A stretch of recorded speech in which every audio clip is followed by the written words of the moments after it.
আপনাদের জীবন চলার পথে কখনো কখনো এমন পরিস্থিতির সম্মুখীন হতে হয়, ঋণ নিতে হয়। এই ঋণ নেওয়াটা যতটা সহজ, ঋণ পরিশোধ করতে যে তখন হাজার চেষ্টা থাকা সত্ত্বেও ঋণ পরিশোধ করতে আপনার অনেক কষ্ট পোহাতে হয়।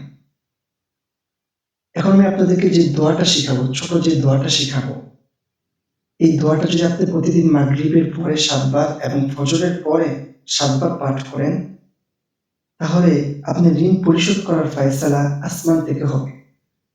ঋণের বোঝা এটা শুধুমাত্র একটি আর্থিক বোঝা নয়, এটা হচ্ছে মানসিক অস্থিরতা এবং দুশ্চিন্তার একটি কারণ হচ্ছে ঋণ। ইসলাম আমাদেরকে এখানে এসে চমৎকার একটি জিনিস শিক্ষা দেয়। ঋণ নেওয়ার পর তা দেওয়ার জন্য শুধুমাত্র নিজের চেষ্টা থাকলেই হবে না, বরং আল্লাহ রাব্বুল আলামিনের কাছে এই ঋণ পরিশোধ করার জন্য অনেক বেশি দোয়া করতে হবে, তার কাছে সাহায্য চাইতে হবে। এখন আমি আপনাদেরকে যে দোয়াটা শিখাবো, ছোট যে কোরআনুল কারীমের যে আয়াতটা শিখাবো, এটা যদি আপনি প্রতিদিন ফজরের পরে ৭ বার এবং মাগরিবের পরে ৭ বার পাঠ করেন, তাহলে আপনার ঋণ পরিশোধ করাটা অনেক বেশি সহজ হয়ে যাবে। আল্লাহ রাব্বুল আলামিন এই আয়াতটা কোরআনুল কারীমের সূরা আলে ইমরানের ২৬তম আয়াত হিসেবে উল্লেখ করেছেন।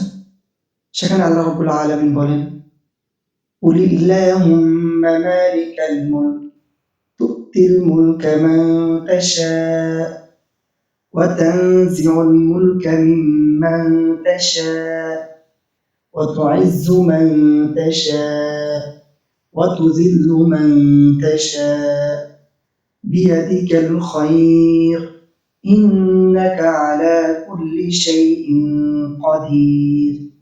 এই যে আমি একটি ছোট আয়াত তেলাওয়াত করলাম না, এটা হচ্ছে আলে ইমরানের ২৬তম আয়াত। এই আয়াতটা আপনারা প্রতিদিন সকাল ফজরের পরে ৭ বার পাঠ করবেন এবং মাগরিবের পরে ৭ বার পাঠ করবেন। আপনাদের যারা এই ঋণে গ্রস্ত আছেন এবং ঋণ পরিশোধ করতে দ্বিধাদ্বন্দ্বে পড়তেছেন, নিজের হাজারো চেষ্টা থাকা সত্ত্বেও পরিশোধ করতে পারছেন না, তাদের ঋণ পরিশোধ করার ফায়সালাটা আল্লাহ রাব্বুল আলামিন আসমান থেকে করে দিবেন। তাই এই দোয়াটা প্রতিদিন সকালে ৭ বার এবং রাতে ৭ বার পাঠ করুন।